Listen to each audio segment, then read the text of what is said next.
Krishna Chaitanya Devam Shri Radha Krishna Padan Sahagana Lalita Shri Vishakhanvitamscha Nama Om Vishnupadaya Krishna Preshthaya Bhutale Srimate Bhakti Vedanta Swami Niti Namine Namaste Saraswati Devi Gauravani Pracharine Nirvishesha Shunyavadi Paschatya Desha Tarine He Krishna Karuna Sindho Deenabandho Jagatpati Gopesha Gopika Kanta Radha Kanta Namostute Tapta Kanchana Gaurangi Radhe Vrindavaneshwari Vrishabhanu Sute Devi Pranamami Haripriye Vancha Kalpatarubhyascha Kripa Sindhubhya Evacha Patitanam Pavanebhyo Vaishnavebhyo Namo Namaha Jaya Shri Krishna Chaitanya Prabhu Nityananda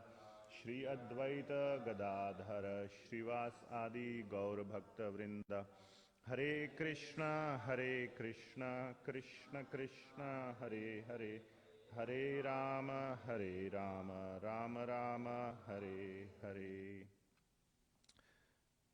Shri Shri Nitai Satchidananda Bhagwan ki Jai, Jagat Guru Srila Prabhupada ki Jai. Okay, so welcome to the ISKCON Portland Sunday Feast program. Today is August 27th and it's celebration time approaching with the appearance of Lord Balaram Purnima, this coming Wednesday, and then exactly 1 week later is Sri Krishna Janmashtami. So I was till the last minute kind of considering between topics what to talk about, and the topic I have selected to talk about today is not about those, because there will be other devotees talking about it. We have a very nice presentation coming up on Balaram Purnima by a very favorite scholar of mine, scholar as in like whom I look up to. I don't know if I'm allowed to reveal his name because it was told to me in confidence by our temple president. And lot of discussions on there's a nice drama being prepared for the appearance of Lord Krishna based on the teachings of Srimad Bhagavatam and so on. There's another event that recently happened, mainly of sort of interest to devotees of or people of Indian origin. And that was this there was big hype and news, at least, of this lunar lander called Chandrayaan. So, and it was sort of more hyped because the last time the equivalent of NASA in India, that's called ISRO, ISRO, Indian Space Research Organization, they tried to land a lander on the moon. It unfortunately crashed. So that made big news as well. So this one, everybody's eyes were fixed on it this time, and this time it landed successfully. So there was a lot of news and media hype and everything about it, including in the devotee community. So I wanted to touch upon sort of that topic on, if we were to give a title, I don't have any slides for today, but if we were to give a title to today's discussion, it would be how to properly understand the Shastras or the purāṇas in the context of modern science, or vice versa, how to understand modern science in the context of the purāṇas, with this exclusive focus. Now this is a huge topic, and many devotees have talked about this topic at length. Some devotees have spent their entire devotional life and are still doing so, many of them, within ISKCON and even outside of ISKCON. Within ISKCON, the entire arm, that Srila Prabhupada very much, very dearly wanted to discuss and work on this area of synthesis, and I have very carefully tried to choose that word synthesis of, another word that can be sort of used is harmonizing or synthesizing the understanding in the Puranas and modern science. And that arm within ISKCON that Srila Prabhupada himself established was known as the Bhaktivedanta Institute. And today in the world there are many, many sort of groups of devotees under this umbrella of Bhaktivedanta Institute that are trying to do various things in their own attempts or in their own, using their own expertise and their skills to advance this synthesis or harmonizing of the Puranas and modern science. Why this is very important is because sometimes mistakenly,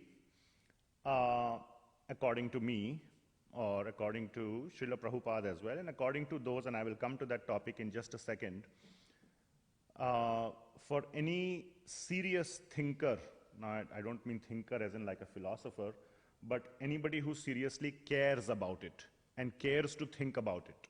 So even a mother who may not be, a PhD, seriously thinks about the welfare of their child, isn't it? So that's what I mean by a serious thinker or a person who seriously cares about it will go a little deeper, will want to go a little deeper and try to understand what is the synthesis, what is the harmony around this entire topic. And those who do not care to think deeply about it often get trapped in a binary dichotomy. Dichotomy means white or black, mutual exclusivity. If it's this, it cannot be that. If it is that, it cannot be this. Okay? Which means that complete polarization. That word polarization is more familiar to today's people, given all sorts of polarizations in the world based on religion, based on political parties, based on so many issues that are present in terms of today's way of living in any country. There is so much polarization. And that is, so this brings me to the sort of this topic of controversy. So we say controversy, and especially this sort of aspects of science, modern science and Puranas or our Vedic texts. Many of the things are so fantastic, so far out. When I say fantastic, I mean far out, or so to say weird looking or weird, appearing weird, that one thinks that, oh, this is all mythology, it's a myth, or it's all just in the books. You can imagine anything you want. Even, who's the author of Harry Potter? Huh? Rowling, yeah. Even she could imagine, a person sitting on a broomstick and flying around. So I can imagine anything I want. I can imagine this harmonium or microphone suddenly growing wings and it flies around, and there is no limit to one's imagination. And these ancient books are just a figment of somebody's imagination. That can be the position that one can say, okay, I reject all of it. And once you begin the process of rejection, where do you draw the line?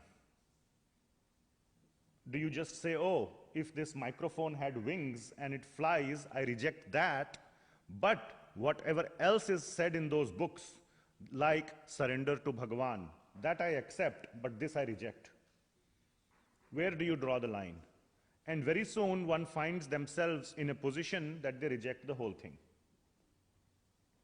because there is no clear way to draw the line. Okay? So this is the problem. Or one who accepts the entire thing, who accepts that everything, because then you are presented with only those two possibilities, either accept the whole thing or reject the whole thing. If you accept this, then it presents, now I'll just take a simple example of Lord Krishna lifting the Govardhan hill.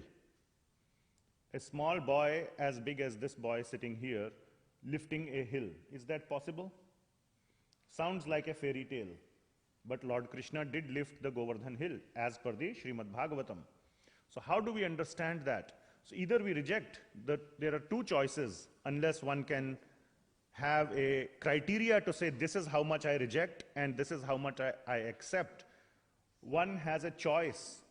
Oh, science cannot tell us how a small boy can lift a hill.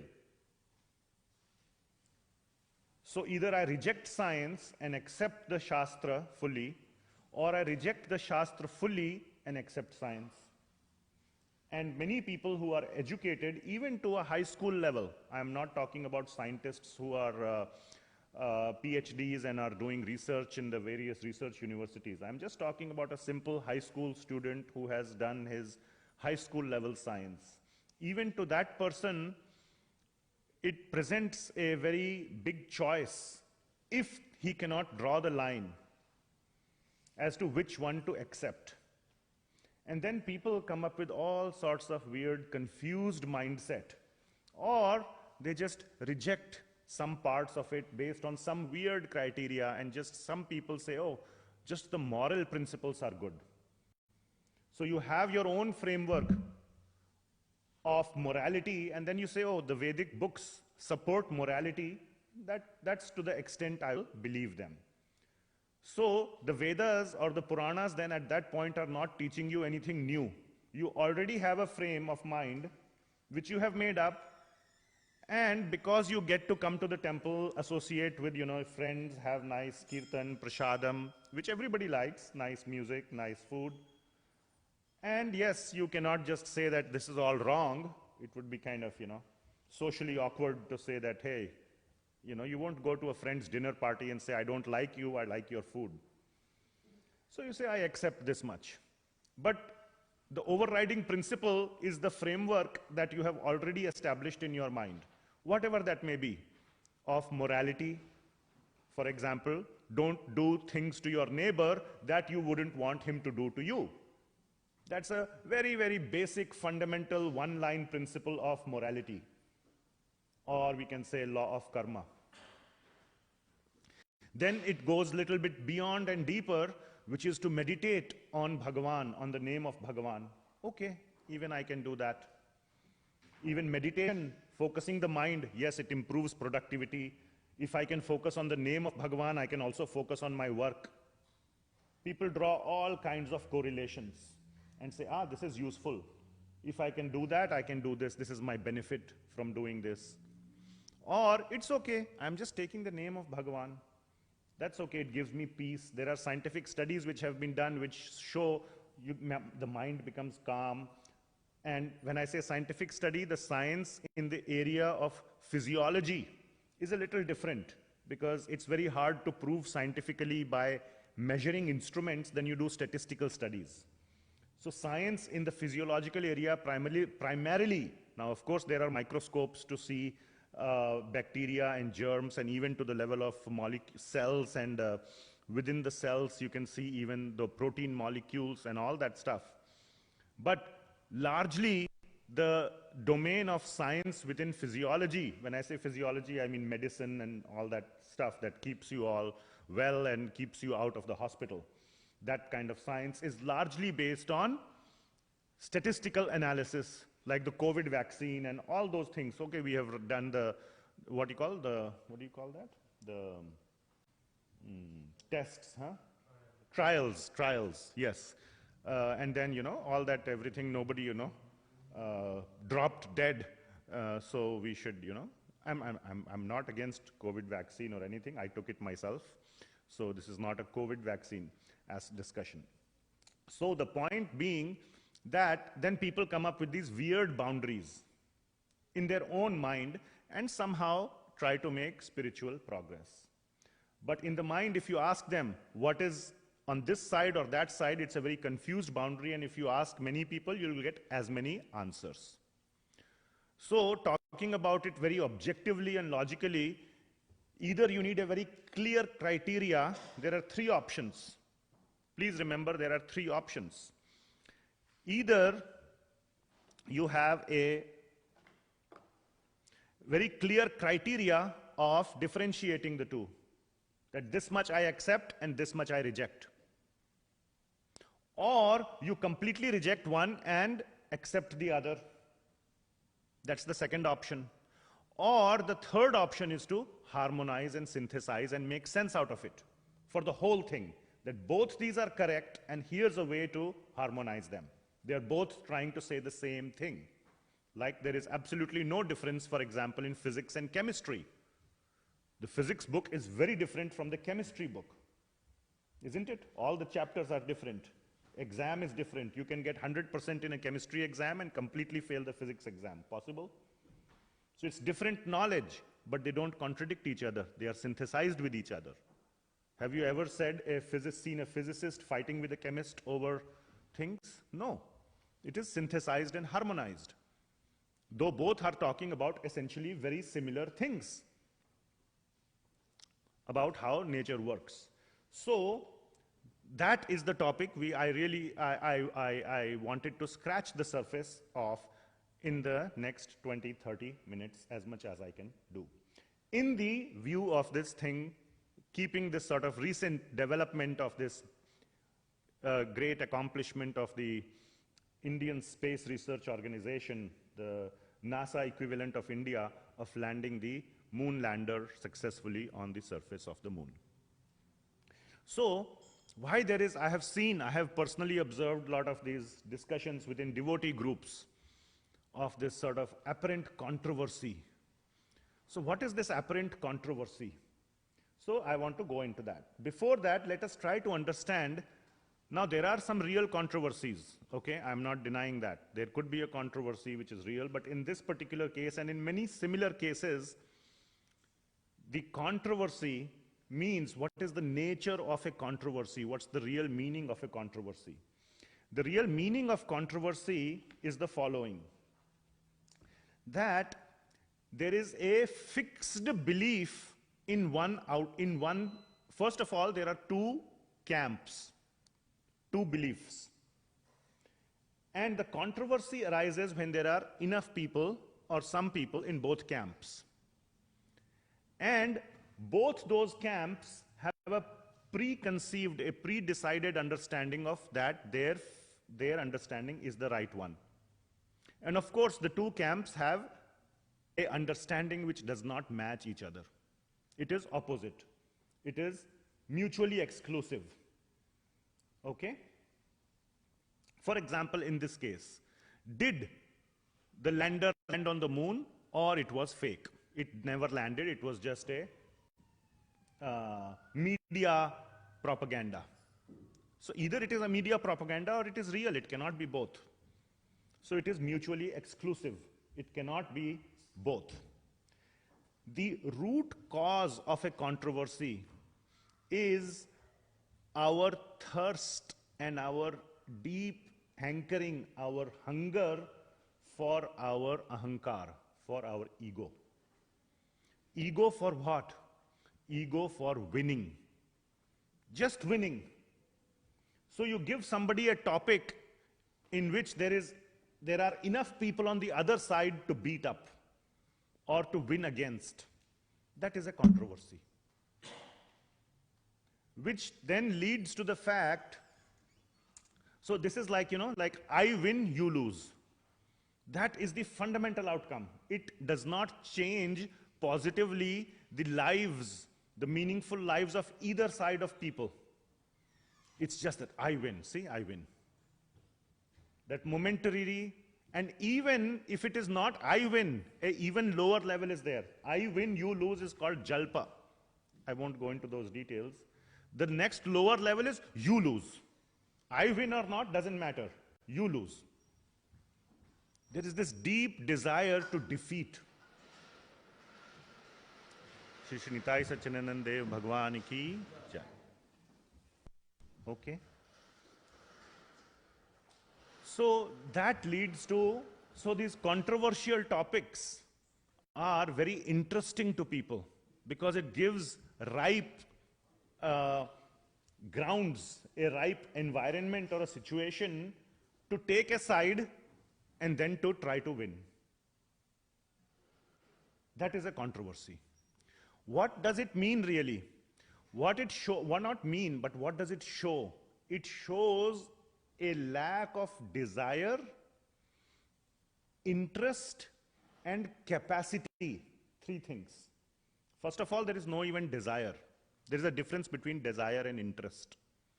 There is no even desire to step back and think, is there a way to synthesize? Maybe both are right. Or maybe one is like, maybe the other guy is right, I am wrong. If there is no way to synthesize, maybe I am the one who is wrong, he is right. And then to accept it. Accept the other person's position. There is no desire. Secondly, there is no interest. What it means is that you actively are interested in defeating. New topic to defeat somebody. Good job. Thanks for bringing it up. Now I got something to defeat someone on. That's the interest. There is interest to indulge the mind. And finally, there is no capacity for some people to even go deeper and try to analyze what is going on. And people with no qualifications speak as if they are extremely qualified to talk about it. And to the extent they will act and say things. So there is no capacity to. In particular context, there was a case in Russia recently, last 5 or 10 years ago, where there was some group was trying to ban the Bhagavad Gita from being distributed in Russia, based on few verses that you must fight and kill the enemy. So the whole point was to fight and to defeat the other party. And this group went all the way, I think, up to the Russian Supreme Court to say that you must ban this book. It is a fanatical book which promotes violence. Even though in the beginning, the main person was trying to be compassionate and kind. But God, the so-called God of these guys, forced him to fight and kill. So it's a fanatical God, it's a fanatical religion. Man is trying to be compassionate and kind, and God is inciting or enticing or what, provoking him to be violent. Therefore, ban this book. Now, all of you have read Bhagavad Gita. Is that the message of the Bhagavad Gita? How many times in Bhagavad Gita has the term ahimsa been used? At least 5 times. Okay? The same Russian government, when there is a uprising or whatever, a revolt or bad guys, they kill the bad guy, isn't it? Every government does that. Now, I'm not talking about Putin killing Prigozhin or whatever else by other whatever, maybe that's not the discussion. But legal means, let's say it's all legal, it's all through justice. There is killing happening in the court. The court says, go kill whatever, this person receives death penalty. So one who cares to read the Bhagavad Gita, now, moment you see this controversy, you can take a side. Yes, let's ban. Put a banner, ban. And the other side will say, no, whatever. Neither side has full understanding. But it takes a desire, an interest, and a capacity. Capacity, now, Bhagavad Gita doesn't require a PhD. But what kind of capacity it requires? An open mind, patience, and time. And people don't have those capacities in many cases. So one who has those capacities to invest and to little bit, some understanding is needed of what is being taught, and to connect what was talked in the second chapter versus the fourth chapter. If I say, see, in second chapter I said that, and therefore what is said in fourth chapter connects with that, that basic capability needs to be there, then you can easily understand Bhagavad Gita, and you will have no misconception whether Bhagavad Gita is promoting ahimsa or himsa. Correct? But it requires desire, interest, and capacity. Without that, you will be permanently in one of the two camps, and the controversy will rage in full swing. So, regarding the moon landing, that is the topic for those who arrived, and I wanted to just touch upon this aspect of, there is so much discussion going on, did man land on the moon or not, and so on and so forth. So let us see what the Shastras say, and more specifically, now the Shastras do say, for example, that, advanced yogis we were just reading from the first canto, third chapter, fourth verse. It says there, and then in the second canto also, the description of the Virat Rupa is given, and it is written directly in the Srimad Bhagavatam that one can enter, and the Bhagavad Gita also says in 9.25 that various types of people with various qualifications can go to these planets, to Chandraloka, Pitralokas, and so many other lokas, Svargaloka, in this material world, let alone the spiritual world. Today's talk is not about spiritual world at all. It's about highly material aspect. So, yes, Shastras say that. Let's see what Srila Prabhupada has said. Now, much of the controversy is around what Srila Prabhupada has said. So, I'm just taking a snippet, otherwise I'll take the whole, 3 hours will not be enough. So, in a class by Srila Prabhupada I'm giving the dates and all because I didn't make slides and all, 26th December 1973 in Los Angeles, in a class on Srimad Bhagavatam 1.15.49. You can look it up. Srila Prabhupada says this. I'll just read it out. So, there is Pitraloka, Yamaloka, etc. Just like the moon planet, we are trying to go there, but there are different lokas, planets, and you can go, but not by the Sputnik, not by force. No, you will have to qualify yourself. See, this is the most important sentence. You will have to qualify yourself. Now, when I'm part of some of these devotee WhatsApp chat groups, they ignore this sentence, you will qualify yourself. Oh, Prabhupada said you cannot go. See, he said you cannot go. So how are they going? It's fake. It's you take part of it, that becomes your whole understanding. There is no interest to even open the quote and read it fully. How much time does it take to open and read it? So I'm reading it for you. He says you will have to qualify yourself. Then he goes on to say, just like to come to your country to take the permanent visa, I had to qualify in so many ways the immigration department, not by force. Even in this planet, you cannot enter any country without being permitted. How can you enter other planets? Simply by force? No, that is not possible.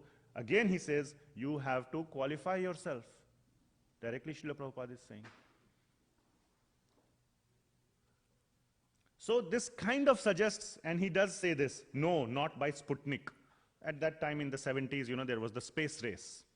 Sputnik versus Apollo versus so many other, there's this big space race and nuclear race and so many races in the Cold War. So there he says we cannot go, and one can take that out of context, first of all. Then you can directly look up in the Sri Ishopanishad purport of Ishopanishad, number 12. He says the following. With their advanced consciousness, human beings are naturally inclined to travel in outer space and to reach the other planets either by spaceships, mystic powers, or demigod worship. So what are the three possibilities given here? Spaceships, mystic powers, or demigod worship. So he's giving three possible ways. Like to reach any place, you can go by car, by train, or by aeroplane. or by ship or whatever, so many other ways. So there are multiple means he is sharing. In the Vedic scriptures, he continues, in the purport of Sri Ishopanishad, number 12. In the Vedic scriptures, it is said that one can reach other planets by any of these three ways. He's giving the number 3. What are the 3 ways? By spaceships, by mystic powers, and by worshipping the devatas. But the most common way is by worshipping the demigod presiding over the particular planet. In this way, one can reach the moon planet, the sun planet, and even Brahmaloka, the topmost planet in this universe. Oh my God, sun planet? The external surface temperature itself is 5,000 degrees Celsius. Internal temperature of the sun, if you were to go a little bit below the surface, is millions of degrees with a thermonuclear reaction going on. It's like the universe's, not the universe's, maybe the solar system's biggest hydrogen bomb out there. How can you enter into it? Oh my God, there is a devata inside the sun. Oh, this is all baloney. Reject the Shastra. I'm happy in my own little life of eat, drink, and be merry. So you can take one of those two options, or for the desirous, the interested, and one who has the capacity, desire, interest, and capacity to try to harmonize. So let us see how we can harmonize. And it needs qualification. So one qualification could be, if you can choose a side. It's a good qualification to have is humility. I do not have the capacity. For humility, you do not have the capacity. You don't even need the interest. I'm not interested in this controversy. I don't have the capacity. But I don't desire to beat up the other guy. I'm happy in my scientific world. I'm a nice moral guy. I don't mistreat my neighbor in the hope that he won't mistreat me. And I am living a happy moral life, fine. Or on the other side, the devotee may think, I'm happy chanting my Hare Krishna Mahamantra. I'm not. So that can be a reasonable way, and I don't badmouth the other side either. So that can be one. That's also a qualification. Would you agree? Humility is a big qualification. Huh? Many people, including myself, don't have it. Then if one wants to go a little deeper into this aspect, is not okay with taking a side and being okay with it without bashing the other side, having respect for them, for each other. If that is not the desire, there is interest, and one has the capacity to go deeper, then what to do? So then you must have the qualification. So one of the qualification can be to be given the qualification. Simply you are given the qualification. Here, take the qualification. Give it. Take it, my child. Who was given such qualification? Any examples? To see aspects of the deep aspects of the material world. Who was given such qualification?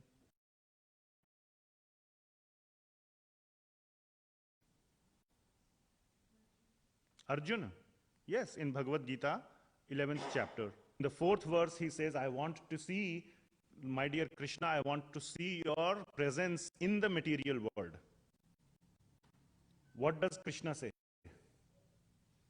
You cannot see it with your present eyes. You will need what? Divya Chaku. The exact same word is used in Srimad Bhagavatam 1.3.4. So with Divya Chakshus, you are given. Another example, by the way, somebody else could see that 11th chapter form. Who else could see it? Sanjay. How did he get that? Vyasdev gave. Isn't it? Not because, so Arjun got it because he was a devotee. Sanjay got it because his master, Dhritarashtra, is the son of Vyasadeva. So out of fatherly love for the son, he gave it to his servant, okay, you take it. So he kind of got lucky. He was actually first giving it to Dhritarashtra. Dhritarashtra said, I have been blind. If you give me the vision directly to see, I won't even know who is Duryodhan, who is Arjuna. I have never seen them. I was blind from birth. But I am very tuned to hear about it.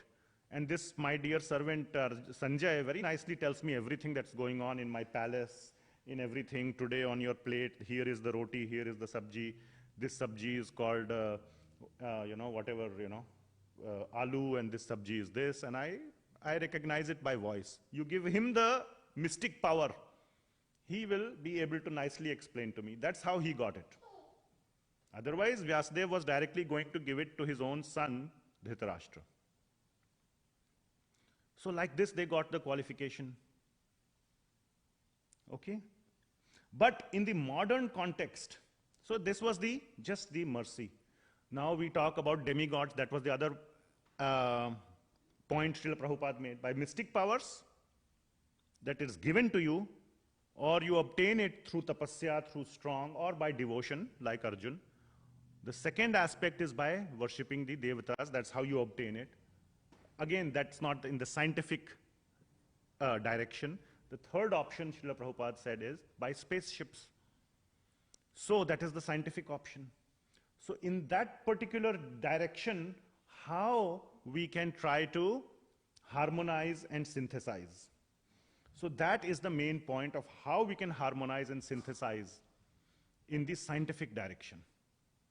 So first of all, one has to understand that there are very deep aspects on both sides.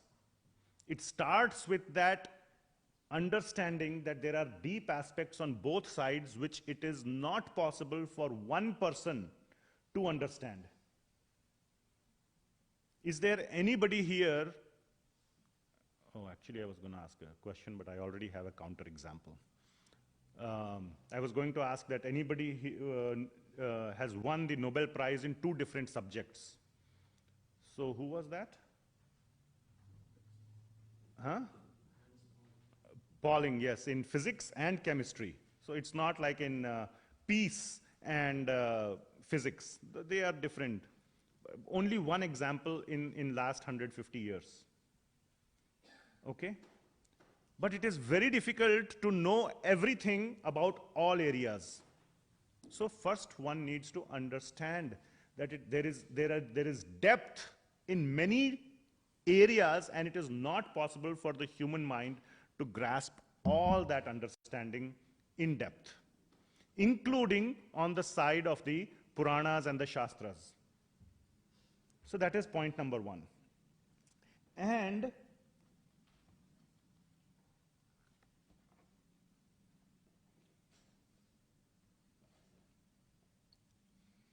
the second point is that one still needs to go deep enough, as much as possible, to scratch the surface, to uncover whatever is possible by deep understanding of both sides. Of both sides. And then whatever comes out is you should be happy with that. Still understanding that there is enough that is yet to be known.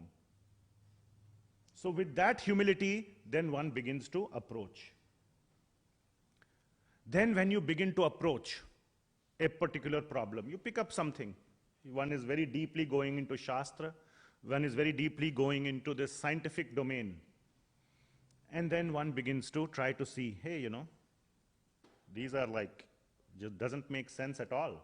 Something defies gravity, for example. Something defies something else. Something defies some line in the Shastra. Some line in the Shastra defies some scientific equation. What do you do about it? Then, by some chance, or by your deep involvement, by your deep tapasya in those areas, you find a match. And when you find such a match, you almost win a Nobel Prize. Now, there is no Nobel Prize for reading Shastra, but at least in the scientific area, you win a Nobel. It could be a Nobel Prize winning discovery. One such example I want to give. My favorite example. In the 9th Kanto of Srimad Bhagavatam, and in the 10th Kanto as well, there is this story. Now, this is about the scientific reality, now today we call it scientific reality, that time flies. We all know time flies. Anybody who is a parent knew their child was young and now they're all big and time flew. So, but time flies at different speeds on different planets. That was one of the most wonderful as in like amazing, fantastic, far out discoveries of science made only about 100 years ago by our friend Mr. Albert Einstein. Okay? In the Srimad Bhagavatam, which dates at least, I'm talking in a perfect objective way, which dates at least 200 years ago. Now you may laugh on me on that, saying that. It obviously dates 5,000 years ago. But definitely Srimad Bhagavatam existed before Einstein. Definitely, there is no denying. Right there in the Ninth Kanto, there is this story of King Raivata, whose daughter is, or his other name is Kukudmi, his daughter is Revati. He wanted to find a good match for his daughter. And he was living on the Earth planet. He visits Brahmaloka. He had that power to visit Brahmaloka. We're talking about travel to moon. He could travel to Brahmaloka. And Brahmaji was watching a concert.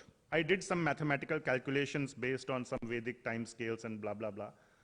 In Brahmaloka, he waited 22 minutes, which is a reasonable time to wait for a concert to get over. And then Brahmaji came and said, "What do you need, my friend?"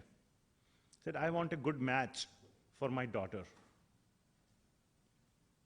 And he gave a small short list. Is this prince okay? Is that prince okay? I may be getting some details wrong. Don't catch me on the details. But the principle still stands perfectly. So, and then Brahmaji started laughing. He says, "Why are you laughing? Like, did I make some horrible mistake? I'm not naming Hiranyakashipu and Ravana here. These are all valid, good people." Then Brahmaji said that while you were waiting for me in the concert here in Brahmaloka, on the Earth planet, millions of ages have passed. Not only these kings whose names you have written have died, their histories have also died. Can you understand that? Histories have also died. Do we have, for example, today history beyond, in modern history, I'm not talking about Bhagavatam as the historical itihas, but before the Egyptians or Macedonians? No. History is also over. What to speak of their, So then he says, I have a good match who, by the time you reach back on earth, he will be present, is Balramji. It's a very opportune discussion. Balram Purnima is coming up. And he says, then he knew that knowledge, but he had forgotten. He says, oh, another point. Bhagavatam is very scientific. I'm just trying to tell you.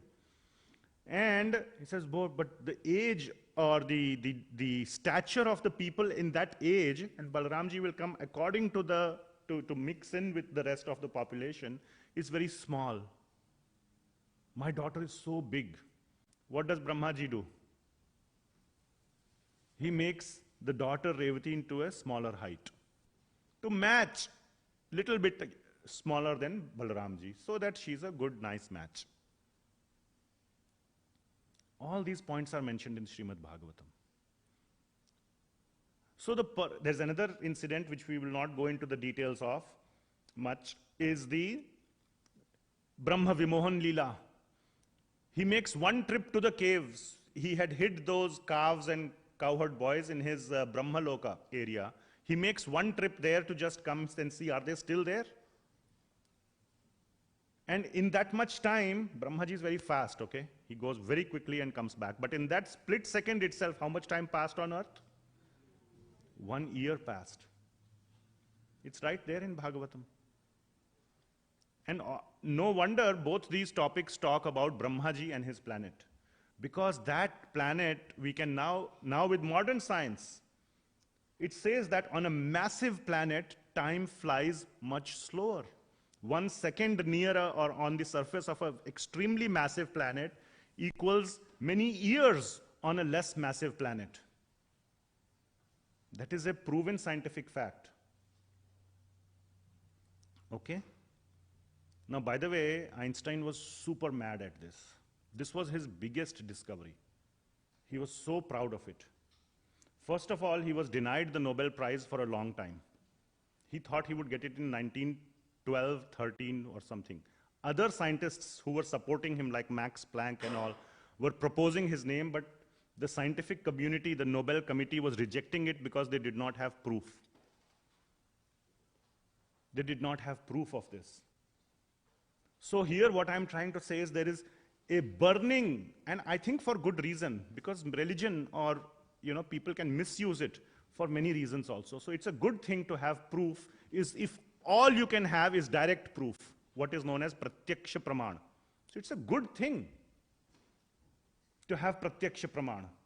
Otherwise, religion has done so many bad things. All the, you can name so many jihads and the crusades and all, and even in our, Vedic religion, Chaitanya Mahaprabhu, that's what he came to transform.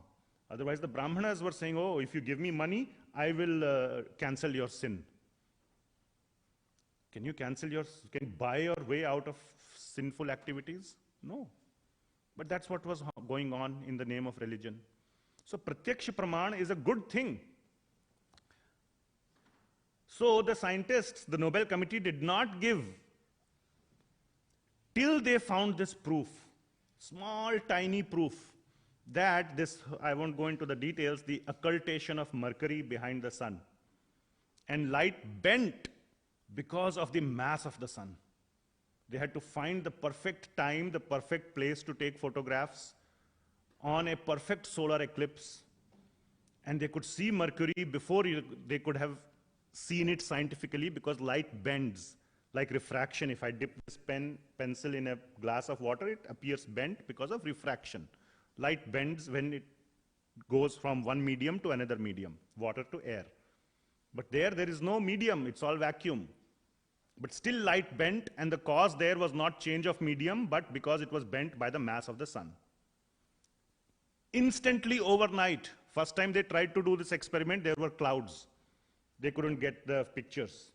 Finally, there was a solar eclipse. Next year, they got the pictures. Einstein was an overnight celebrity. But when they declared the Nobel Prize, they didn't give him for that discovery. It's like, jale pe namak chhidakna. What do you say in English? I don't know. Adding insult to injury, thank you. They gave him for a much simpler discovery he made called photoelectric effect. And they said, and other advances in science, in physics. Washed it over. He did not even attend his own Nobel ceremony. He said, hell with you guys. I won't attend. I'm already so famous now. He was so mad at them. So, but there is something to do with proof. Another small example, we are running out of time, Mr. Peter Higgs, the discoverer of Higgs boson. The theory was present 50 years ago. That fellow, and Nobel has a good, this one, that you should only give it to a living person. That's why Mahatma Gandhi didn't get it. That's a whole different controversy, by the way. But they proposed his name. Everybody was set on giving him, after the Britishers left India. By that time he got assassinated, and they had to give it to a living person. And that's a big, that year at least they said, no suitable candidate was found, 1948. So it was considered to be reserved for Mahatma Gandhi, but they still didn't violate the rule. Like Ambarish Maharaj, He broke his fast as well as didn't break. So they gave it to him and didn't give. Anyway, Mr. Peter Higgs, the theory of the Higgs boson was proposed 50 years ago. He only got it the same year when it was proven by the LHC. So there is something to, so if there is scientific proof that you can get, many things can be very easily accepted. Lot of people, when this is told to them, this particular incident of Brahma Vimohan Leela or King Raivata, and its relevance to this whole aspect of relativity, convinces people a lot. But that's just one example. We still cannot explain how Krishna lifted the Govardhan hill, for example. So that is one example of showing how, simply by proof, that's a good thing. But these things happen once in a lifetime, once in 100 years. Then what the other option we have? The other option then we have is to consider possibilities. That, okay, this could be possible. I don't fully understand the whole mechanics of how it might work, but it may be possible.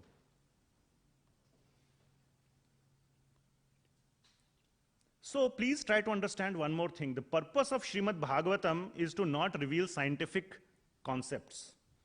It's not a textbook of science by any stretch.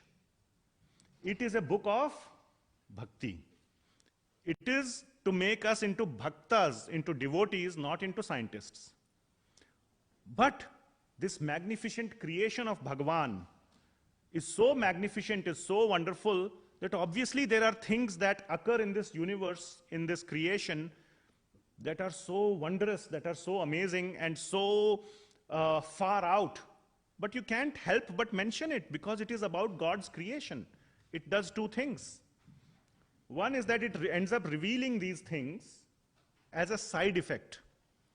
The main thing is we get to see how wonderful Bhagavan is, and we are inspired by his power, by his opulence, and then we surrender to him. That is the purpose. But you cannot uncover scientific concepts from Srimad Bhagavatam. That's like trying to learn general relativity by reading the autobiography of Albert Einstein by Isaac Walterson. Very nice autobiography, not autobiography, did I say autobiography? Biography. Very nice biography has been written. There are equations in that biography, but can you learn the subject from the biography? No. The purpose of the biography is to inspire you to see, wow, Einstein was so nice, so whatever, nice or whatever you may think, to inspire new upcoming young scientists. That is the purpose, not to teach you physics. If you want to learn physics, go to a physics textbook, not the biography of Einstein. What other possibilities can we think about? So again, I have 4 or 5 possibilities that I listed here. I don't think I will have time to go over them, but very quickly I will just put it out there for you to just ponder over. And all have some relevance to some scientific area.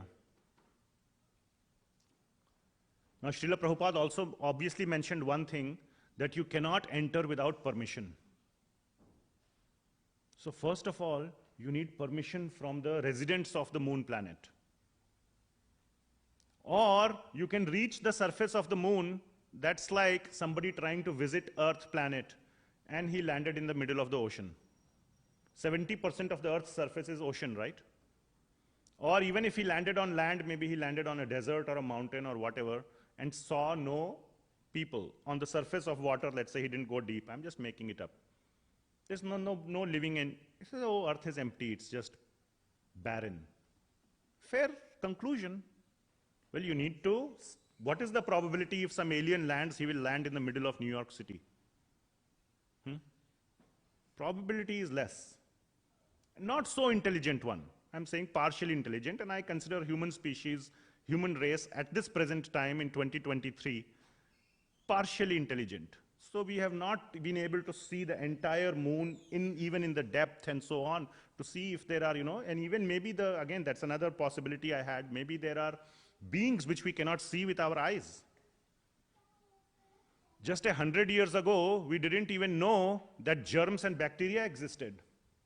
In the First World War, when they were treating the patients, whatever knives they were using to pull out the bullets from one patient to another, they would just use it. And then the patient started dying because somebody got infected because of a wound. The knife caught the infection, and that knife was used on the other one without heating it and putting it in the fire and all that. Forget about anesthesia and all, which came much later anyway. The soldiers were like howling in pain when the knife was stuck in. But at least they get to live because you get to extract the bullet out. But they were just dying out for no reason. Then after some time they discovered, oh, there is germs and bacteria. How they discovered? With the microscope. Well, that is yogic power in a sense. They obtained that yogic power. But germs and bacteria wouldn't explain COVID or any such pulmonary virus infection that is even smaller. Okay, now you can build even more powerful yogic powers like electron microscopes. Can you see? Things that you may not know today may become obvious later. Then later on, even cancers, it's not caused by bacteria, it's not caused by virus. It's just a genetic mutation, some disturbance in the DNA molecule which is inside the cell. How do you see that? Can electron microscopes see the DNA cells today? DNA molecule today, or just the effects of it? Cannot? See, we have a PhD doctor here, cancer specialist. He confirms you cannot see directly. You can see the effects of it. I gave a whole class one time on how they detected Higgs boson.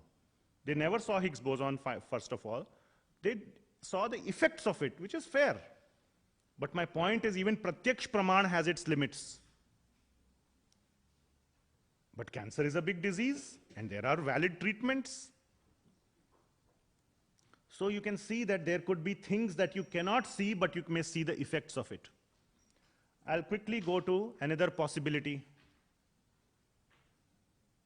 What is the life form, what we call ourselves? All life on earth is what based? Based on which element?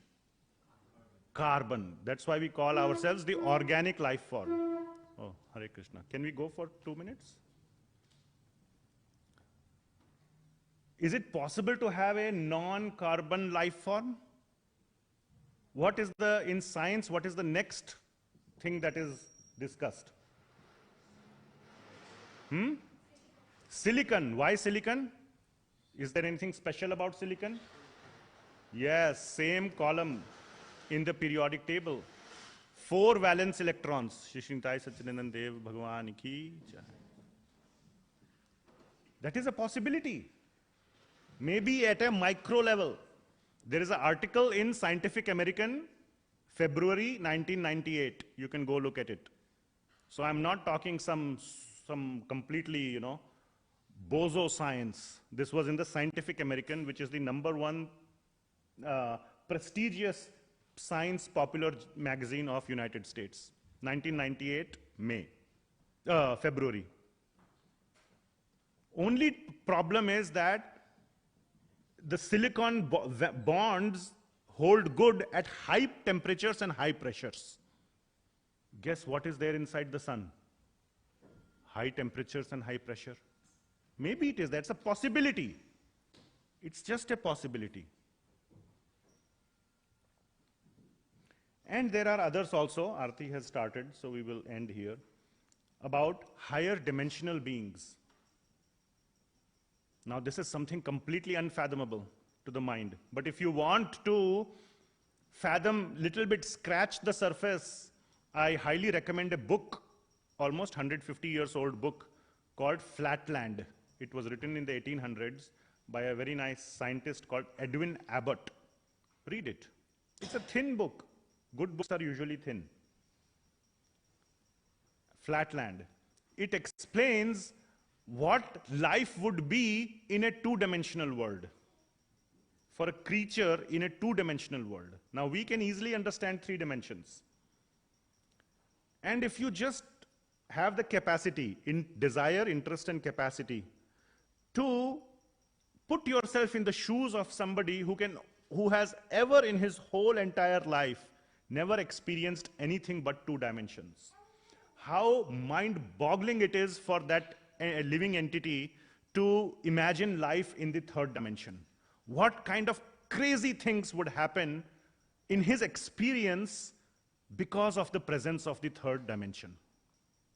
He thinks he's living in a 4-walled room, which is basically a square on a piece of paper, and suddenly another living entity comes into the room out of nowhere.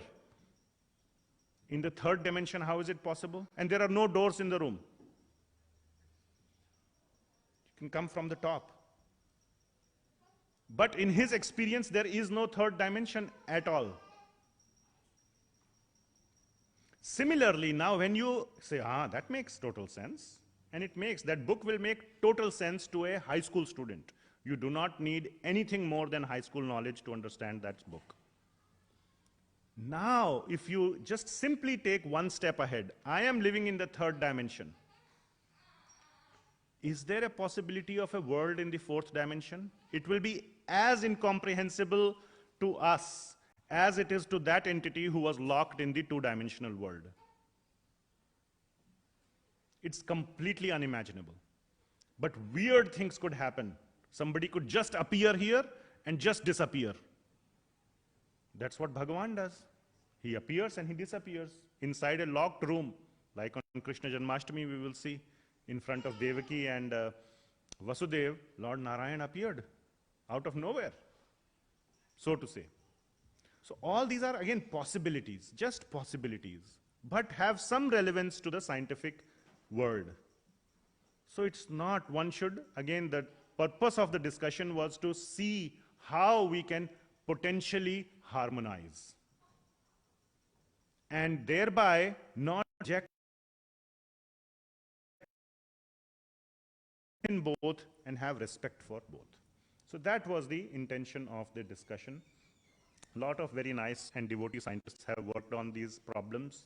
One of my favorite is none other than Sadaputa Prabhu, who did a lot of work. His lectures are all available online. He has written many books. You can find them under the name Richard L. Thompson. And if you're interested in this area, you will have enough material to read, think, and absorb for the next 20 years. So you can go into all those things if that's what interests you, and it will deepen your faith in the Puranas, in the Shastras, as well as in science, both. And it will get your mind rid of controversies. So we will stop there. Thank you very much for giving me this opportunity to share something on this topic. Shri Nitai Satchidanand Dev Bhagwan ki Jai, Srila Prabhupada ki Jai. Hare Krishna. Hare Krishna.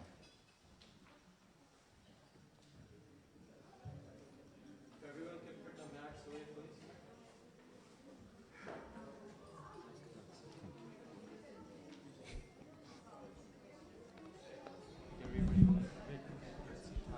Huh? It says you can't even see time. You can only know time by its effect. Yes.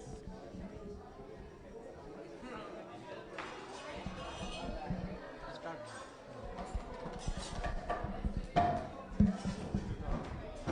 No, it's good, bro. Thank you. Namo Vishnupadaya Krishna Prishtaya Bhutale Srimate Bhakti Vedanta Swami Niti Namine.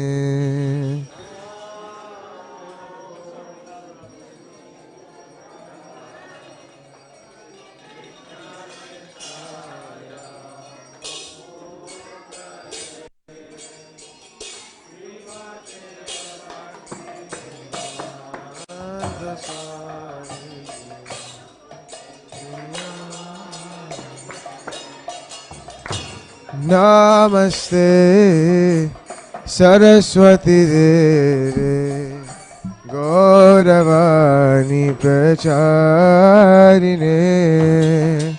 Nirvishesha Sunyavadi Pasatyadeshatarine.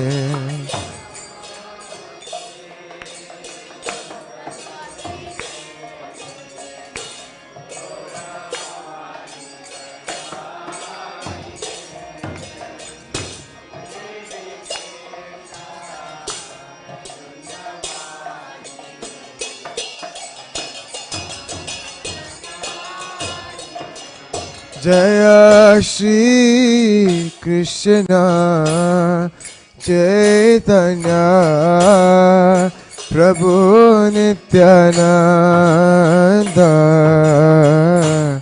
Shri Advaita Gadadhara Shivasadi Gaur Bhakta Vrinda.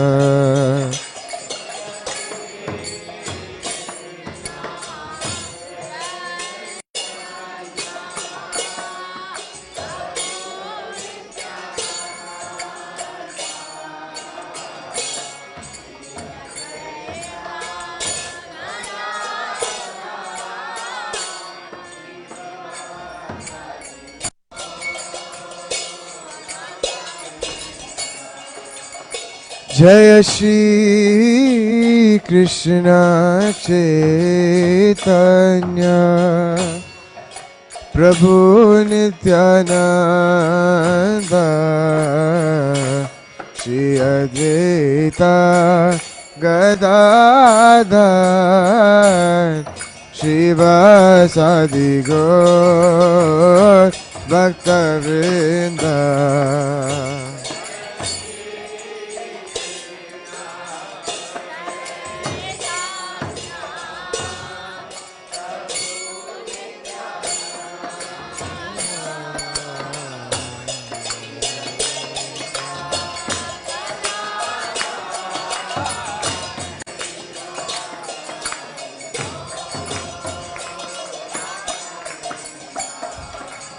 Hare Krishna, Hare Krishna, Krishna Krishna, Hare Hare, Hare Rama, Hare Rama, Rama Rama, Hare Hare.